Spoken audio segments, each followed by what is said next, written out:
Well, I'm going to go ahead and start our welcome. We do have a tight schedule, mainly because we have so much information and so many amazing panelists that we want to share with you all today.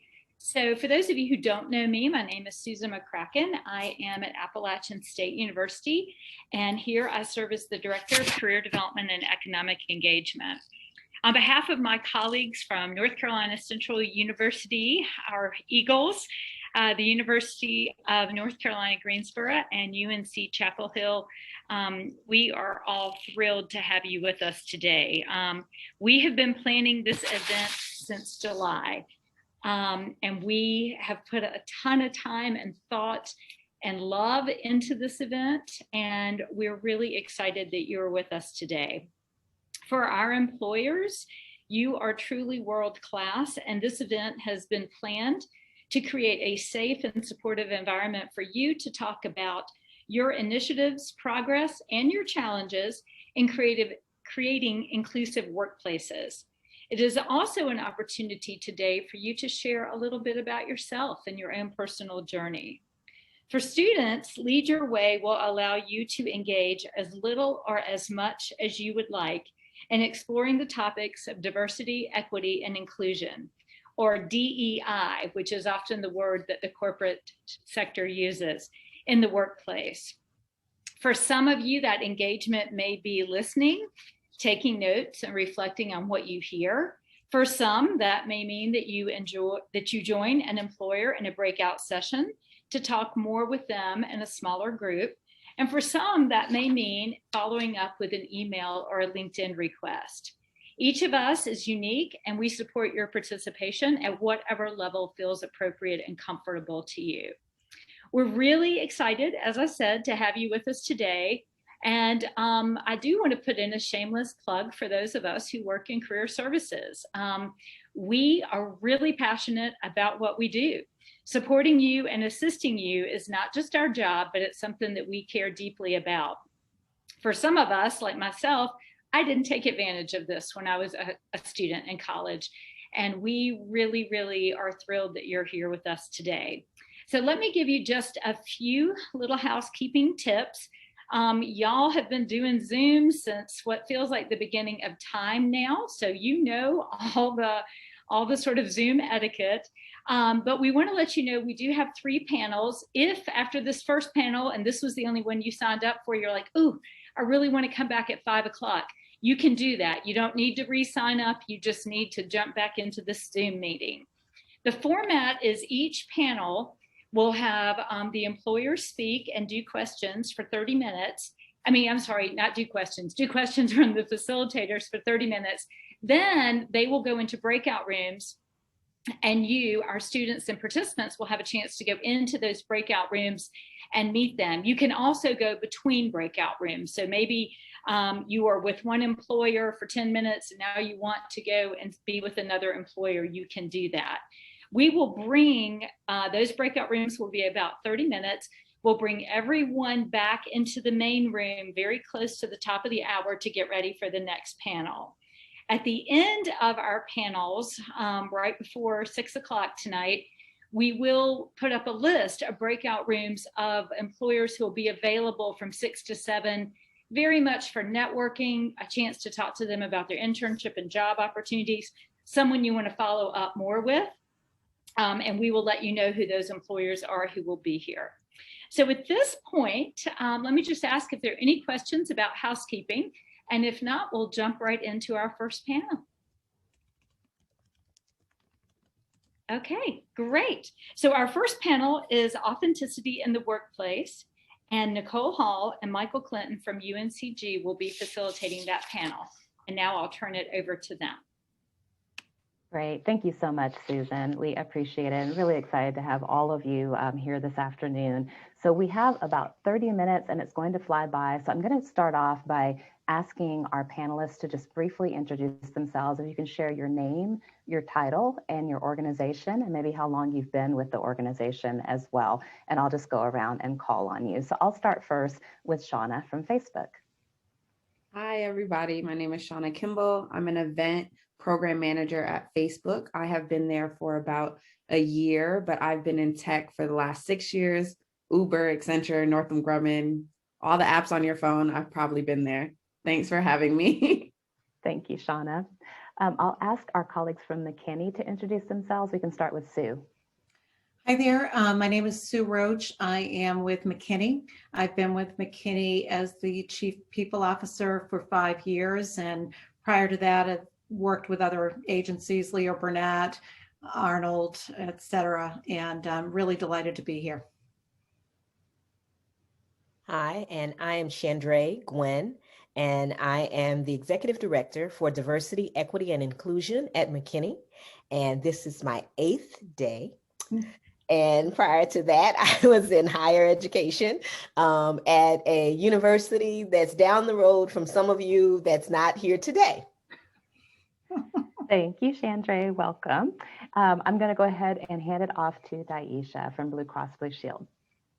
Hello, everyone. I'm Daisha Hall, and I work at Blue Cross, but I'm currently in a rotational development program associate, which is a rotational program that they have. It's a 2-year full-time program for recent graduates, and I'm excited to be here. I've been working there for about a year and a half, so I'm almost reaching my 2 years, so I'm in my last rotation right now. So thank you for having me. Excellent. Thank you, Daisha. And I would also like to have Caitlin from JP Morgan introduce herself. Thanks, Nicole. Hi, everyone. Happy to be here. My name is Caitlin Grassi, and I do work with JP Morgan Chase. I'm the diversity and inclusion lead for our commercial bank. I'm actually coming up on my 2-year anniversary next month. My background has been in financial services, consulting, and a little bit in tech as well. So very happy to be here and talk about all of my experience. Thank you so much. And before we jump in, I just want to do a quick check. I know we were waiting to see if our colleagues from Rocket Mortgage might be able to join. Do we have Denzel or DJ?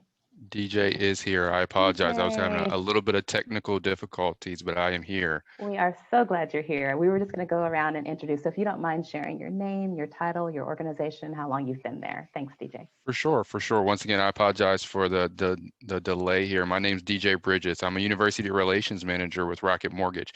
I've been with our company for about 6.5 years now. It's been a great journey. I've had the opportunity to do a few different things in our company. I started in sales, moved on to lead our internship program. Now I'm on the quote unquote front lines, going externally, talking about who we are, what we do, as well as the opportunities that we have both full-time and internship wise. Excellent. Thank you so much. Well, thank you all again for being here. So I'm going to jump in. I have some prepared questions that I'm going to put out there. And students, as we go along, if you have questions, just note them, because as was mentioned before, you'll have a chance in a whole separate session to ask questions. So the first question I have for all of you is, how does your company empower you to be your authentic self? And I will go ahead and see if DJ would be able to comment on that, share some of your thoughts over the last 6.5 years. For sure. Thank you. So for our company, we have a pretty unique culture. And one of those things that our culture is built on is really, or prided on, let's say, is coming to the office. Right now, we're in a virtual world, but overall, just being yourself. As a company, we understand that we can get 100% out of a team member if they feel comfortable with who they are and who they can be in the office. If you can't be authentic to who you are and bring your whole self into the office, we know that not only is going to hurt you, but hurt our business overall. So whether you're an intern, whether you're a full-time team member, we let you know up front during the interview process that we want you to be authentic. When we are in the office, we say wear what you feel is comfortable and authentic to your true self. So, when you look at our team members, they're super diverse across a lot of different demographics. And we enjoy that because we know when you have a diverse workforce, all the ideas that come about and the collaboration that can happen really can take your organization to the next level. So that's something that we definitely pride ourselves on. Thank you, DJ. I'm going to go to Shauna next so she can share her insights, and then I will go to Sue after that, just so she's aware. Thank you. As you know, Facebook is a huge company, and it's not just Facebook, it's Instagram, it's WhatsApp, it's Oculus. There's so many different breakdowns of layers. One thing that I really like about Facebook is when you typically hear diversity, everyone just defaults to ethnicity, like, oh, you're Black, you're Latinx, you're, gender specific and things like that. Well, Facebook is not thinking of diversity in just that specific lens, but it's like also the schools that you go to. We've been removing barriers for universities of just saying like, oh, we're only going to Stanford or we're only going to UNC. Like, how can we broaden our reach so we get diverse mindsets, diverse people, backgrounds, and not just ethnicity? And one thing that I'm really proud of is I got to work on a project about a year ago that removes the culture fit interview from a lot of these companies. If you're not aware, typically on the back end of recruitment, you'll have an exercise in particular of, your skill set. Are you aligned to the actual job description? Qualified? Can you do the work that we're asking? There usually is another person that's just there to see if you're a quote unquote culture fit, but it's like, what does that actually mean? Are you fitting the company in the way that we want you to be, or are you being our authentic self? So we've removed that type of interview process, and really is just accepting, do they have a personality that meshes with the team to get the job done? That could show up as an introvert, that could show up as an extrovert, and there are no specific labels of who you have to be at Facebook. Thank you. Sue, your thoughts? Sure. Our mission is actually to unleash the untapped potential in our world and in our people. And the interesting thing, I mean, I love, Sean, I love what you're saying about eliminating the fit, because it really is about additive, right? And that is our approach as well. The interesting thing that we do is we are the voices, we are the, pictorials for our clients. So, diversity in all of its forms is so critical because we become the voices for our clients, and we are the messengers and we are the creators of how they present themselves to the marketplace. My story, which ties to this, is I've been in this business for more years than any, if you probably want to know. And the reason I came back to this business was because I wanted to be able to be myself.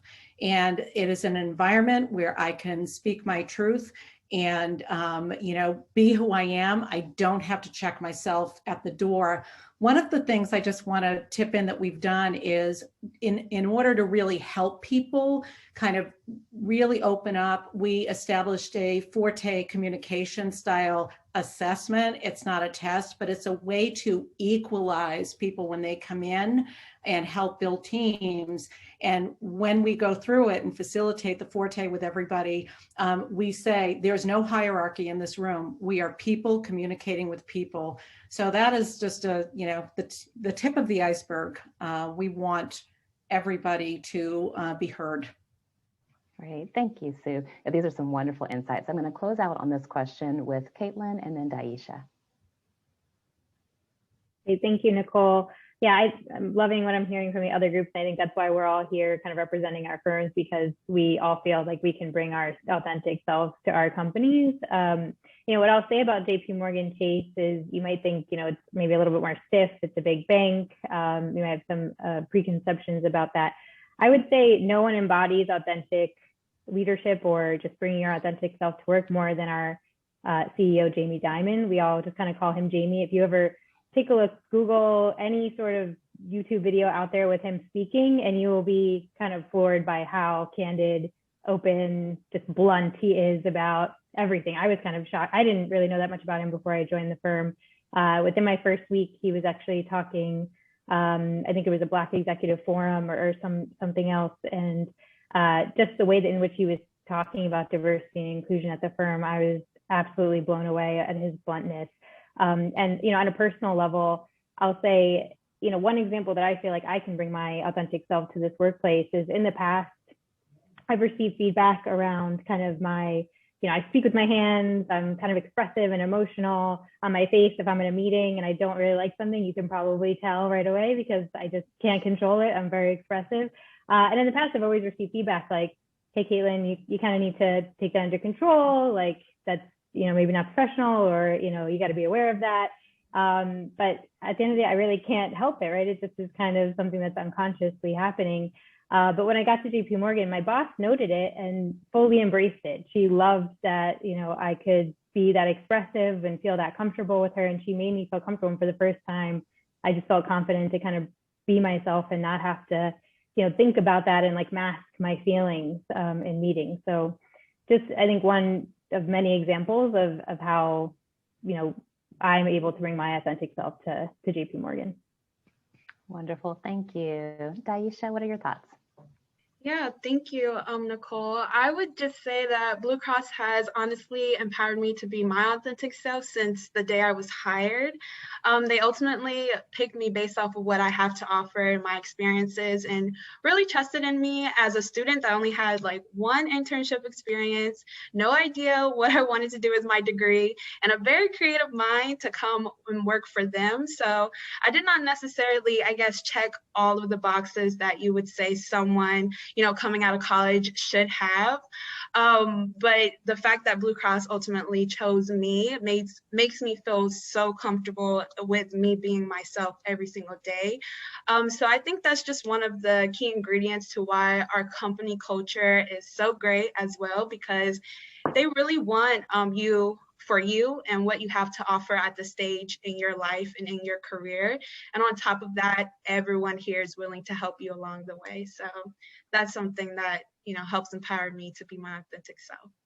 Great. Thank you for sharing your story. So this is a great start and hopefully gives you a good sense. I know one of the things that's critically important when you are looking to join a potential workplace is thinking about culture. And there's a lot of ways that employers can help you to feel very embraced in the workplace.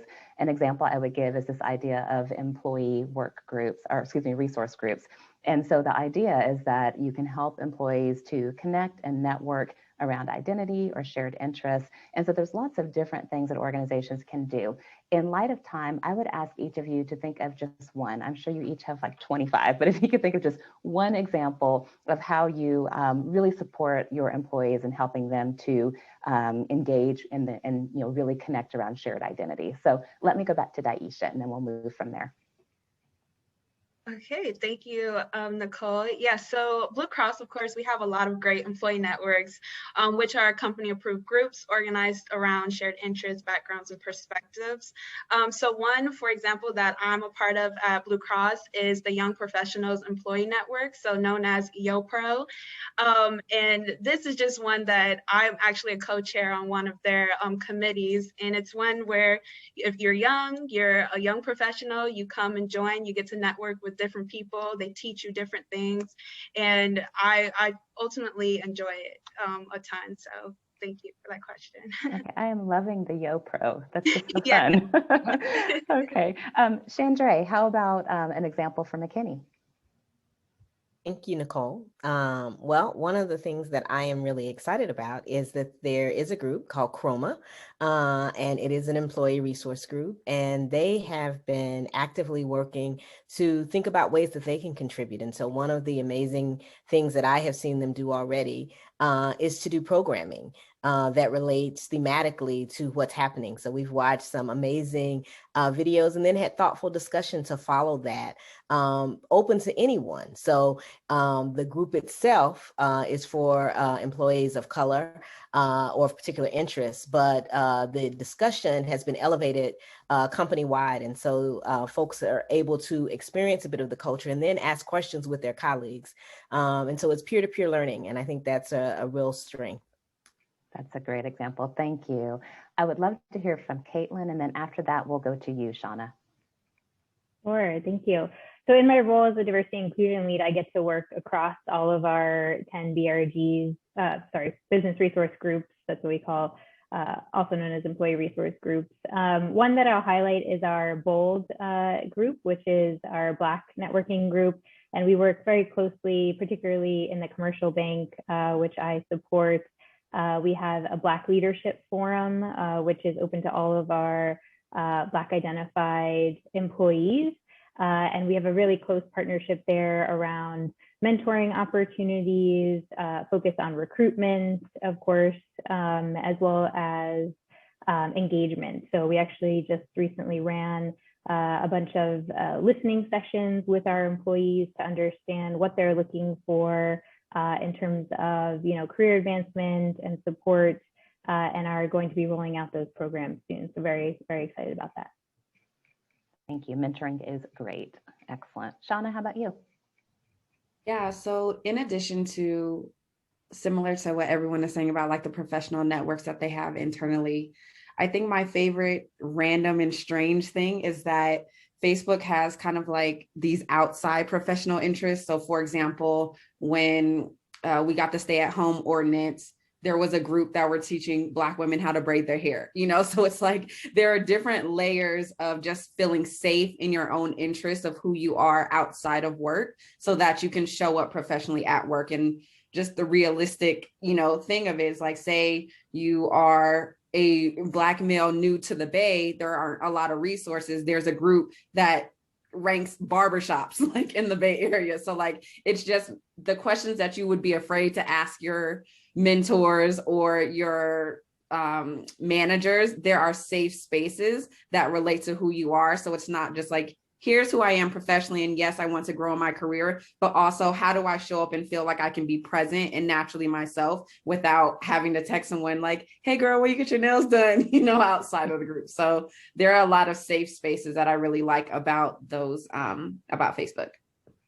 Thanks for underscoring the safe spaces. So important. So we'll close out this question by getting an example of what's happening at Rocket Mortgage Quicken Loans. DJ? For sure. I love that point that you just made about a safe space.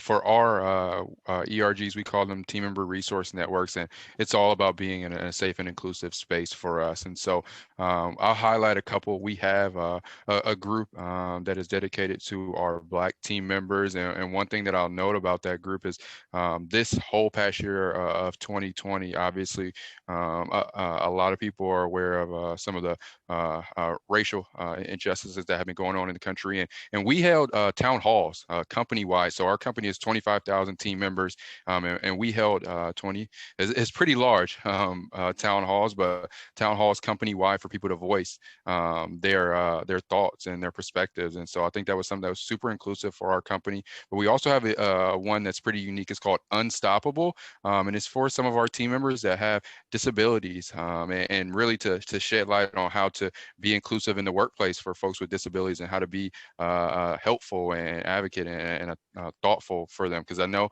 a lot of people going into a virtual world, you know, that aren't able to be in the office. Those are things that we want to think about as a company to make sure that they feel that they can still be as successful as they were in the office with the support that they need. Thank you for that. Yeah, I think the importance of fostering dialogue, it's just critical. So that's exciting to hear. So I want to switch gears a little bit. You all bring such rich experience. I wanted to take advantage of that and ask if you could provide some advice to the students. So, you know, one of the challenges that they'll have to navigate through is researching a company that they're interested in and really trying to figure out, does this company's values align with my own? Is this a good fit? So let me go to Sue and see, Sue, if you can share some insights. What advice would you give on how can they figure out if that company culture is a right match for them? Great. And I'm going to split this with my colleague, Great. Andre, as well, because she's just gone through this experience and I think can probably has some great tidbits to offer. Something Shauna said that I'm really going to underscore and build on is just, it's not about fit, it's about add.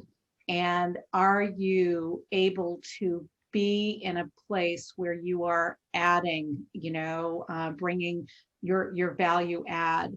Our chairman, I'll never forget when I was interviewing, he said, I asked him about the culture, and he said, you know, I want everybody at McKinney to be redoing their resumes every quarter. I want them to be adding to their resumes every quarter. And if they are not getting more, you know, they're not developing more, then we're not doing something right, or it's the wrong place for them. But most likely we're not doing something right. So I would say that really the only other thing I'll add before I turn it over to Chandra is really understand what's motivating you to look at a particular company. What is the motivation for you? So Chandra, I'll go to you. Yeah, and I would just quickly add, when I saw this question, the one thing that came to mind, and as I mentioned, I worked in higher ed, and so I know what I would always say to our students is, as much as you want to make sure that there's alignment between your values and that of the company, you must first then know yourself. And so there are all sorts of resources and tools online for you to do some values clarification exercises. So in order to know whether or not there's an alignment, you have to first know what you value. And money cannot be the sole driver for the decision, because it will not be enough to keep you there or to help you grow. And so I just encourage you to do your own values clarification exercise. And then once you do that, look anywhere and everywhere, asking any and everybody what you would like to know about the company. Use all your resources and don't underestimate the resources that exist around you that can provide you insight on what a company culture is really like and what you might expect. And so looking at the people who are your alumni and saying, oh, I see you work there. Could I have a conversation with you? Could I ask you some questions? But know yourself and then search high and low to find insights about whether or not it might be a place where you would want to be. Thank you, Chandra and Sue. Excellent advice. Let me go to Caitlin. What are your thoughts? What can students do? Yeah, I would absolutely echo what Chandra just said, 100%. I know I was a first generation college student. When I was getting out of school, I have had a really hard time finding my first job, and was so worried about what the companies thought of me. Did I have the right experience? Was worried about, did I qualify? I tried to have internships and things during college, but, it was just really, really difficult for me. And I think it's really empowering if you know what your values are, if you do that exercise, and you can really target the companies and remember that you're judging them, right, as much as they're kind of judging you, and you want to make sure that you're getting that alignment. I can share a very recent, case of this with myself when I was looking for a job in the past few years. I very much valued, I always looked at a company's kind of parental leave policies, so maternity leave, paternity leave. My husband and I have been together for a while. We were, looking to start a family. I knew that was in my horizon. I'm sure for many of you that might not be, a thought, but for me at the time, it was very important. And so I went in a search for what are the companies with the best, maternity, paternity leave policies, what are their stance, what are they putting out there in the media, what kind of coverage have they gotten, and kind of honed in my search from there. And I think even just something like that, even if you're not someone who's looking to start a family anytime soon, looking at those types of policies can tell you a lot about a company, right? Do they value women? Do they value families? Do they value your time outside of work? I think it can really be very indicative. And for me, it was certainly, a deal breaker in some instances. That's a great example. Thank you, Caitlin. Let me hear from DJ, his advice, and then I'll go to Daisha. Yeah, so I love some points that were made. I'm along the same lines. For myself, one thing that I was big on was making sure I did my research for the company and thinking about myself. I did that analysis of myself in terms of my morals and my values and what I was looking for in a company. And one thing coming out of college that I really wanted to make sure of was that company had those same things. And so for me, my mentality or my thought process was there are a lot of companies out here that do a lot of different things in a lot of different industries.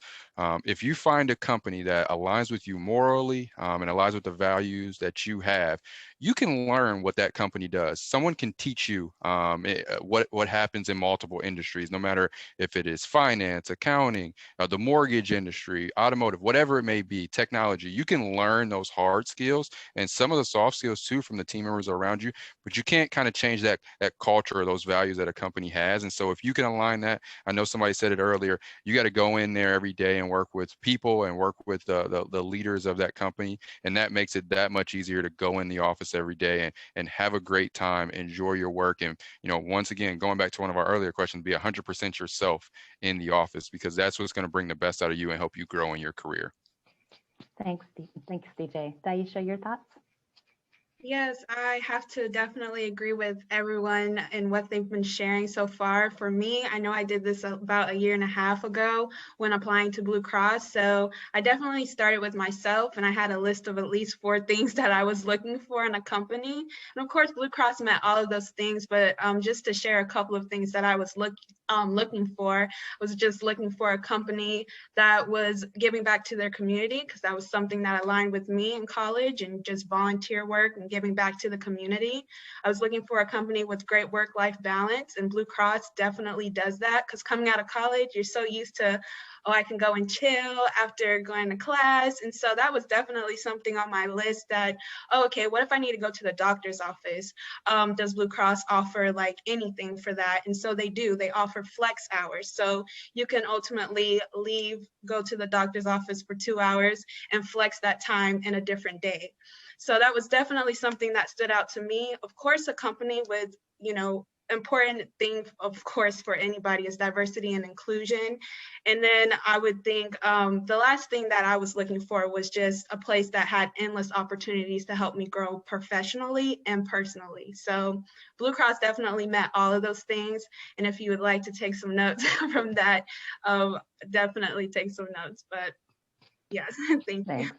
That's really helpful, especially because it hasn't been that long since you've been through it. So thank you for sharing those examples. So let's have Shauna close us out on this discussion related to values alignment. Yeah, I think the biggest advice that I would give is to just remember that there are multiple versions of the vision that you have for yourself. I think typically coming out of school, you're like, I go to high school, I go to college, I get a job, I get married, I have a kid, and it's like all these things. And then life throws a wrench and you're like, I don't know what to do now. So just remembering that there are multiple versions to get to your dream company. It may not happen fresh out of college. It may be an internship. It may be, okay, you're looking at a people manager role. You're looking at a grad school type of role. Like there are multiple entryways, and it's not a one-stop shop to get where you need to be. And that could be at different years and levels of your life in terms of what that looks like. And then also one thing that's really big for me is kind of what I want to be known for. That's how I pick the companies that I'm interested in entertaining.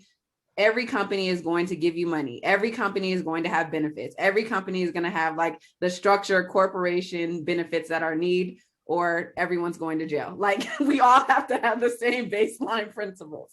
But what do you want to be known for, and how you want that to be tied to your identity is where I want to be known for. So as you know, Facebook, everyday markets in the media, like that's just not going to fail.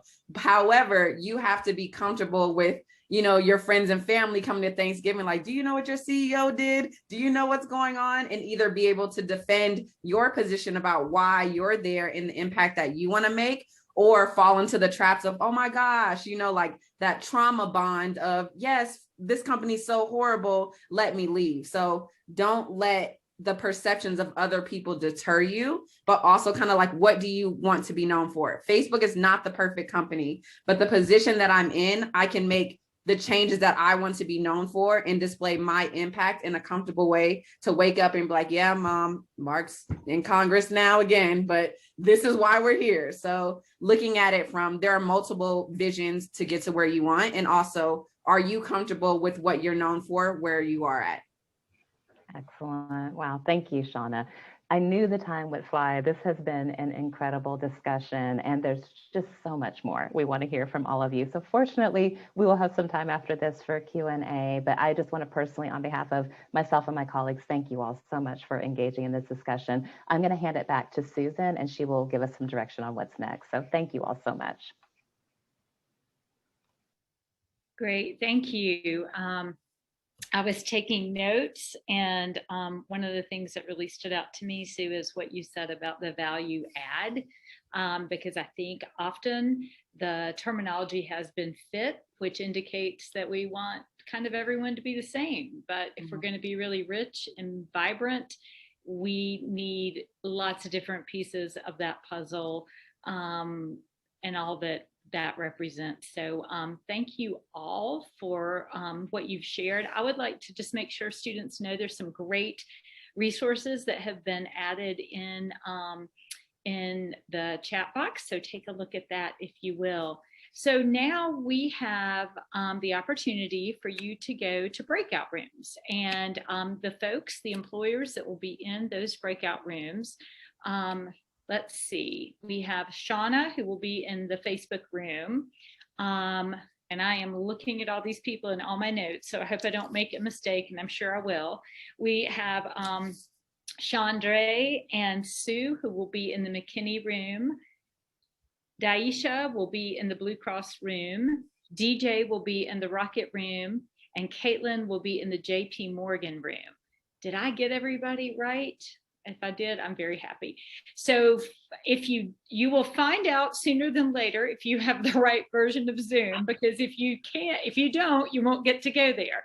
So I think students know how to do this. You hover down, you should have breakout rooms or the 3 dots that say more, and folks can go ahead and get there. If anyone is left behind, just stay in this room if you can't get there, and I will help get you where you want to go after folks move around just a little bit. And we'll see you back here around 4 o'clock-ish.